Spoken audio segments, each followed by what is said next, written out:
லங்கா ஊடக நேயர்களுக்கு வணக்கம். மீண்டும் மற்றொரு காணொளியுடன் உங்களை சந்திக்கின்றேன். இஸ்ரேல் ஈரான் அமெரிக்கா மோதல் தற்போதைய நிலவரம். விரிவான செய்திகளுக்கு செல்லும் முன்னதாக முதலில் தலைப்புச் செய்திகள். ஈரான் துறைமுகங்களை முடக்கும் அமெரிக்கா, உலக சந்தையில் மசகு எண்ணெய் விலை கடுமையாக உயரும் அபாயம். ஹோர்முஸை நெருங்கும் ராணுவ கப்பல்கள் தாக்கப்படும், IRGC எச்சரிக்கை. அமெரிக்கா தனது சர்வாதிகார போக்கை கைவிட்டால் உடன்படிக்கை சாத்தியம், ஈரான் ஜனாதிபதி தெரிவிப்பு.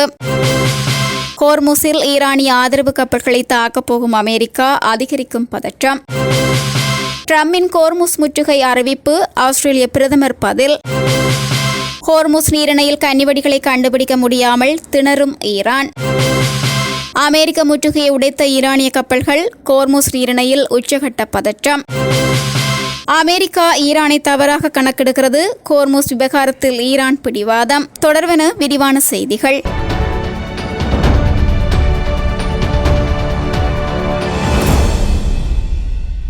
பாகிஸ்தானின் இஸ்லாமாபாத்தில் நடைபெற்ற அமைதி பேச்சுவார்த்தைகள் உடன்பாடின்றி முடிவடைந்ததை தொடர்ந்து ஈரானின் அனைத்து துறைமுகங்களையும் முற்றுகையிடப் போவதாக அமெரிக்க ராணுவம் அறிவித்துள்ளதாக அல் ஜசீரா செய்தி வெளியிட்டுள்ளது. அமெரிக்க மத்திய கட்டளை அலுவலகம் ஞாயிற்றுக்கிழமை மாலை வெளியிட்ட அறிக்கையின்படி ஏப்ரல் 13 திங்கட்கிழமை கிழக்கு நேரப்படி காலை 10 மணி முதல் இந்த முற்றுகை அமலுக்கு வருகிறது. ஈரானிய துறைமுகங்கள் மற்றும் கடலோர பகுதிகளுக்குள் நுழையும் அல்லது அங்கிருந்து வெளியேறும் அனைத்து நாடுகளின் கப்பல்களுக்கும் இந்த முற்றுகை பொருந்தும். ஹோர்முஸ் நீரிணை வழியாக ஈரானியர் அல்லாத பிற நாட்டு துறைமுகங்களுக்கு செல்லும் கப்பல்களின் சுதந்திரமான போக்குவரத்தில் அமெரிக்க படைகள் தலையிடாது என அறிவிக்கப்பட்டுள்ளது.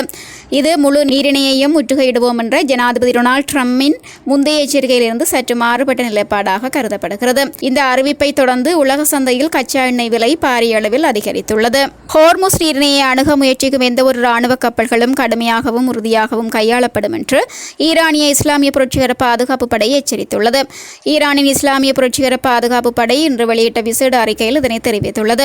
அமெரிக்க ஜனாதிபதி டொனால்ட் ட்ரம்ப் இன்று காலை ட்ரூத் சோசியல் தளத்தில் வெளியிட்ட ஒரு பதிவில் ஈரான் ஹோர்முஸ் நீரிணையில் பதித்து வைத்துள்ள கன்னிவெடிகளை அமெரிக்கா அழிக்க தொடங்கும் என்றும், எங்கள் மீதோ அல்லது அமைதியான கப்பல்கள் மீதோ துப்பாக்கிச்சூடு நடத்தும் எந்த ஒரு ஈரானியரும் நரகத்திற்கு சிதறடிக்கப்படுவார்கள் என்றும் தெரிவித்திருந்தார். இந்த நிலையில் இதற்கு பதிலளித்துள்ள இஸ்லாமிய புரட்சிகர பாதுகாப்பு படை வெளியிட்ட ஒரு அறிக்கையில் அந்த நீர்வழி பாதை திறமையான கட்டுப்பாடு மற்றும் நிர்வாகத்தின் கீழ் இருப்பதாகவும், தொடர்புடைய விதிமுறைகளுக்கு இணக்கம் பட்சத்தில் பொதுமக்கள் கப்பல்கள் பாதுகாப்பான போக்குவரத்திற்காக திறந்தே இருக்கும் என்று கூறியுள்ளது. எனினும் ஏதேனும் ஒரு காரணத்தினால் ஹோர்முஸ் நீரிணையை அணுக முயற்சிக்கும் எந்த ஒரு ராணுவ கப்பலும் போர் நிறுத்த மீறலாக கருதப்பட்டு கடுமையாகவும் உறுதியாகவும் நடவடிக்கை எடுக்கப்படும் என்று IRGC மேலும் கூறியுள்ளது. அமெரிக்க அரசு தனது ஆதிக்க மனப்பான்மையை கைவிட்டு ஈரான் தேசத்தின் உரிமைகளை மதித்தால் அந்த நாட்டுடன் ஒரு உடன்படிக்கையை நிச்சயமாக காண முடியும் என்று ஈரான் ஜனாதிபதி மசூத் பெசெக்கியான் தெரிவித்துள்ளார். இதுகுறித்து தனது எக்ஸ் தளத்தில் அவர் வெளியிட்டுள்ள பதிவில் இந்த விடயத்தினை குறிப்பிட்டுள்ளார். அந்த பதிவில் அமெரிக்க அரசாங்கம் தனது சர்வாதிகார போக்கை கைவிட்டு ஈரானிய தேசத்தின் உரிமைகளை மதித்தால் ஒரு உடன்பாட்டை எட்டுவதற்கான வழிகள் நிச்சயமாக காணப்படும். இஸ்லாமாபாத் பேச்சுவார்த்தைகளின் போது மேற்கொண்ட முயற்சிகளுக்காக நாடாளுமன்ற சபாநாயகர் முகமது பாகர் கலிஃபா உள்ளிட்ட ஈரானின் பேச்சுவார்த்தை குழுவையும் பெசெக்கியான் பாராட்டினார். இதேவேளை இஸ்லாமாபாத்தில் அமெரிக்காவுடனான பேச்சுவார்த்தைகள் தோல்வியடைவதற்கு முன்பு வாஷிங்டனுடன் ஒரு அமைதி ஒப்பந்தத்தை எட்டுவதற்கு ஈரான் சில அங்குல தூரத்தில் இருந்ததாக ஈரானின் வெளியுறவு அமைச்சர் அப்பாஸ் அராக்சி தெரிவித்தார். போரை முடிக்கு கொண்டு வருவதற்காக ஈரானிய தூதுக்குழு அமெரிக்காவுடன் தன்னம்பிக்கையுடன் பேச்சுவார்த்தை நடத்தியதாகவும், ஆனால் அமெரிக்க தரப்பிலிருந்து அளவுக்கு மீறிய பிடிவாதம், மாறிக்கொண்டே இருக்கும் இலக்குகள் மற்றும் முற்றுகை ஆகியவற்றை அவர்கள் எதிர்கொண்டதாகவும் அவர் குறிப்பிட்டுள்ளார். எந்த பாடமும் கற்கப்படவில்லை, நல்லெண்ணம் நல்லெண்ணத்தை உருவாக்கும், பகைமை பகைமையை உருவாக்கும் என குறிப்பிட்டுள்ளார். முன்னதாக ரஷ்ய ஜனாதிபதி விளாடிமிர் புடினுடனான கலந்துரையாடலின் போது அமெரிக்காவுடனான ஒப்பந்தம் எட்ட முடியாத ஒன்று அல்ல என்று பெசெக்கியான் குறிப்பிட்டதாக ஈரான் ஊடகங்கள் செய்தி வெளியிட்டிருந்தமை குறிப்பிடத்தக்கதாகும்.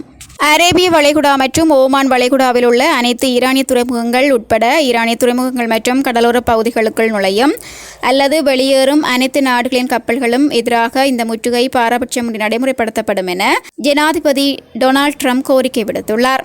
ஈரானிய துறைமுகங்களுக்கு செல்லாத அல்லது அங்கிருந்து வராத கப்பல்கள் ஹோர்முஸ் நீரிணை வழியாக தடையின்றி செல்ல முடியும். மேலும் இந்த முற்றுகை அந்த கப்பல்களின் கப்பல் போக்குவரத்து சுதந்திரத்தை தடுக்காது என்றும் தெரிவிக்கப்படுகிறது. இதன்படி ஈரான் மீதான தனது செல்வாக்கை வாஷிங்டன் தீவிரப்படுத்த முற்படுவதால் எண்ணெய் விலையை உயர்த்தக்கூடிய ஒரு நடவடிக்கையாக இன்று முன்னதாக ஹோர்முஸ் நீரிணையில் ட்ரம்ப் முற்றுகை அறிவித்ததை தொடர்ந்து செட்காம் இந்த அறிக்கை வெளியிட்டுள்ளது. அமெரிக்காவின் முடிவு குறித்து ஆஸ்திரேலிய பிரதமர் அந்தோனி அல்பானிஸ் கூறுகையில், அமெரிக்காவிடமிருந்து நாங்கள் எந்த வேண்டுகோளையும் பெறவில்லை. அவர்கள் இரவே இந்த முடிவை அறிவித்துவிட்டு தன்னிச்சையாக செயற்பட தொடங்கியுள்ளனர். இதில் பங்கேற்க வேண்டும் என்று நாங்கள் கேட்டுக் கொள்ளப்படவில்லை. பேச்சுவார்த்தைகள் தொடர்ந்து நடைபெறுவதையும் மீண்டும் தொடங்குவதையும் நாங்கள் காண விரும்புகின்றோம். இந்த மோதல் முடிவுக்கு வர வேண்டும் என்று நாங்கள் விரும்புகின்றோம். அனைவருக்கும் ஹோர்முஸ் திறக்கப்படுவதை காண விரும்புகின்றோம். சர்வதேச சட்டத்தின்படி கடற்பயணம் சுதந்திரமாக நடைபெறுவதை காண விரும்புகின்றோம் என தெரிவித்துள்ளார். ஹோர்முஸ் நீரிணையில் ஈரான் பொருத்திய கன்னிவெடிகளை கண்டறிய அந்நாட்டு படைகளால் முடியவில்லை எனவும் அவை கடலின் நீரோட்டத்தில் அடித்து செல்லப்பட்டிருக்கக்கூடும் எனவும் தெரிவிக்கப்படுகிறது. ஹோர்முஸ் நீரிணை கடற்பகுதியில் கன்னிவெடிகள் எங்கெல்லாம் இருக்கின்றன என்பதை கண்டுபிடிக்க முடியாததால் நீரிணையை முழுமையாக திறப்பதில் சிக்கல் நீடிக்கிறது. கடலுக்கு மேலே மிதந்த கன்னிவெடிகளை ஈரான் ராணுவம் அகற்றியது. கடலுக்கு சில 100 அடி ஆழத்தில் எங்கெல்லாம் கன்னிவெடிகள் வீசப்பட்டன என்பது குறித்து தெளிவான விவரங்கள் இல்லாததால் சிரமம் ஏற்பட்டுள்ளது. திட்டமிடப்பட்ட ராணுவ வரைபடத்தின்படி நடக்காமல் அவசரமாக செயற்பட்டதால் எந்தெந்த இடங்களில் கன்னிவெடிகள் வைக்கப்பட்டுள்ளன என்பதற்கான துல்லியமான தரவுகள் ஈரானிடம் இல்லாமல் போய்விட்டது. பொதுவாக கன்னிவெடிகளை வைப்பது எளிது. ஆனால் அவற்றை தேடி கண்டுபிடித்து அகற்றுவது மிகவும் கடினமான பணி. தற்போது அவற்றை அகற்ற தேவையான நவீன தொழில்நுட்பம் ஈரானிடம் போதிய அளவு இல்லாததால் சிக்கல் நீடிக்கிறது என்றும் தெரிவிக்கப்படுகிறது. ஈரான் மீதான கடல்சார் முற்றுகையை அமெரிக்கா அறிவித்துள்ள நிலையில் அதனை மீறி ஈரானிய கொடியுடன் கூடிய 3 கப்பல்கள் ஹோர்முஸ் நீரிணையை கடந்து அரபிக்கடலுக்குள் நுழைந்துள்ளதாக மெரைன் டிராபிக் தரவுகள் தெரிவிக்கின்றன. ஹோர்முஸ் நீரிணையை அமெரிக்க நேரப்படி இன்று காலை 10 மணி முதல் முற்றுகையிடுவதாக அமெரிக்க மத்திய கட்டளையகம் தெரிவித்துள்ளது. ஈரானிய துறைமுகங்களுக்கு செல்லும் மற்றும் அங்கிருந்து வெளியேறும் அனைத்து கடல்சார் போக்குவரத்துக்கும் எதிராக இந்த தடை அமல்படுத்தப்படும் என்று அமெரிக்கா தெரிவித்துள்ளது. எனினும் இத்தகைய முற்றுகையானது சர்வதேச கடல்சார் சட்டங்களை மீறும் செயலாக அமையக்கூடும் என BBC ஊடகத்திடம் கருத்து தெரிவித்துள்ள 3 சட்ட வல்லுநர்கள் எச்சரித்துள்ளனர். மேலும் ராணுவ ரீதியாக அமல்படுத்தப்படும் இந்த முற்றுகை தற்போது நடைமுறையில் உள்ள போர் நிறுத்த ஒப்பந்தத்தை மீறுவதாக அமையாதா என்றும் அவர்கள் கேள்வி எழுப்பியுள்ளனர். தற்போதுள்ள சூழலில் அமெரிக்காவின் இந்த முற்றுகை அறிவிப்பு பிராந்தியத்தில் மீண்டும் பதற்றத்தை அதிகரித்துள்ளது. ஈரான் மீதான அமெரிக்காவின் அழுத்தங்கள் மற்றும் ஹோர்முஸ் நீரிணை குறித்த அச்சுறுத்தல்கள் ஈரானில் பேச்சுவார்த்தை நிலையில் எவ்வித மாற்றத்தையும் ஏற்படுத்தாது என தெஹ்ரான் பல்கலைக்கழகத்தின் உலக ஆய்வுகள் பீடத்தின் இணை பேராசிரியர் ஜோஸ்ரே கராஸ்மி தெரிவித்துள்ளார். ஈரானை தனது நிலைப்பாட்டில் இருந்து மாற்ற கட்டாயப்படுத்த முடியும் என அமெரிக்கா மிகப்பெரிய அளவில் தவறாக கணக்கெடுக்கிறது. எதிர்காலத்தில் இத்தகைய அழுத்தங்கள் மூலம் ஈரானை பணிய வைக்க முடியாது. ஹோர்முஸ் முற்றுகை என்பது ஒரு நாட்டின் சகிப்புத்தன்மை மற்றும் மீளுருவாக்கம் குறித்த ஒரு போட்டியாகும். இந்த வாரத்தில் மட்டும் ஈரான் 150 மில்லியன் பீப்பாய் எண்ணெயை விற்பனை செய்துள்ளது. மேலும் தனது அண்டை நாடுகளுடன் விரிவுபடுத்தப்பட்ட எல்லைகள் மூலம் நாட்டின் அத்தியாவசிய தேவைகளை ஈடுகட்டும் வசதியை ஈரான் கொண்டுள்ளது. ஹோர்முஸ் நீரிணையின் மீதான கட்டுப்பாடு என்பது பிராந்தியத்தின் புதிய பாதுகாப்பு முன்னுதாரணத்தின் ஒரு முக்கிய அங்கமாகும். எந்த ஒரு பதிலடி தாக்குதலுக்கும் ஈரான் முழுமையாக தயாராகவே உள்ளது. அரசியல் ரீதியான மாற்றங்கள் மட்டுமின்றி பொருளாதார ரீதியாகவும் பெரும் மாற்றங்கள் நிகழ்ந்து வருவதாக அவர் சுட்டிக்காட்டியுள்ளார். உலக வர்த்தகத்தில் பெட்ரோ டாலரின் செல்வாக்கு சரிந்து வருவதும் அதற்கு பதிலாக பெட்ரோ யுவான் பயன்பாடு அதிகரித்து வருவதும் தற்போதைய உலக வரிசையில் பெரும் மாற்றங்களை கொண்டு வரும். தெஹ்ரானின் உறுதியான தீர்மானத்தை மாற்றுவதற்கான நிலையில் தற்போது அமெரிக்கா இல்லை என பேராசிரியர் ஜோஸ்ரே கராஸ்மி மேலும் வலியுறுத்தியுள்ளார். சுவிட்சர்லாந்துல வீடு வாங்க போறீங்க, இல்ல ஆல்ரெடி உங்களுக்கு அங்க வீடு இருக்குன்னா இந்த வீடியோ உங்களுக்காக தான். ஸோ ஸ்கிப் பண்ணாம ஃபுல்லா பாருங்க. ஒரு மனிதனுக்கு வீடு அப்படிங்கிறது ரொம்பவே அத்தியாவசிய தேவை. அத்தியாவசிய தேவைகள்ல முக்கியமான பங்கு வகிக்கிறதே இந்த வீடு தான். ஸோ அப்படி வீடு வாங்குறது, விற்கிறது, இது சம்பந்தமா உங்களுக்கு இருக்கிற நிறைய ப்ராப்ளத்துக்கு சொல்யூஷன் தர ஒரே இடம் தான் உங்கள் செல்வாசக். Your future our vision. இப்போ சுவிட்சர்லாந்துல வீட்டோட வட்டி விகிதத்துல நல்ல மாற்றம் வந்திருக்கு, நிறைய குறைஞ்சிருக்கு. ஸோ நீங்க ஏதாவது அக்ரிமெண்ட் போட்டு வச்சிருக்கீங்கன்னா இப்பவே அதை ரெனிவல் பண்ணி மாற்றி வச்சுக்கிட்டீங்கன்னா உங்களுக்கு நிறைய ப்ராஃபிட்ஸ் இருக்கும். ஸோ இது சம்பந்தமா உங்களுக்கு ஏதாவது அப்டேட்ஸ் வேணும், இந்த மாற்றத்துல உங்களுக்கு ஏதாவது டவுட் இருக்கு அப்படின்னா மறக்காம ஸ்கிரீன்ல தெரிய நம்பருக்கு கால் பண்ணுங்க. சுவிட்சர்லாந்துல நீங்க வீடு வாங்கணும் இல்ல வீடு விற்கணும், அந்த மாதிரி ஏதாவது உங்களுக்கு தேவைகள் இருந்தா மறக்காம எங்களை காண்டாக்ட் பண்ணுங்க. உங்களோட எல்லா தேவைகளையும் உங்க ஃபேமிலியில ஒரு மெம்பரா இருந்து நாங்க பார்த்து பண்ணி கொடுப்போம். இது உங்கள் செல்வாசக். இச்செய்திகளுக்கு பிரதான அனுசரணை செல்வாசோக் இமோபிலியன், சுவிஸ் நாட்டில் முன்னணி நிறுவனம்.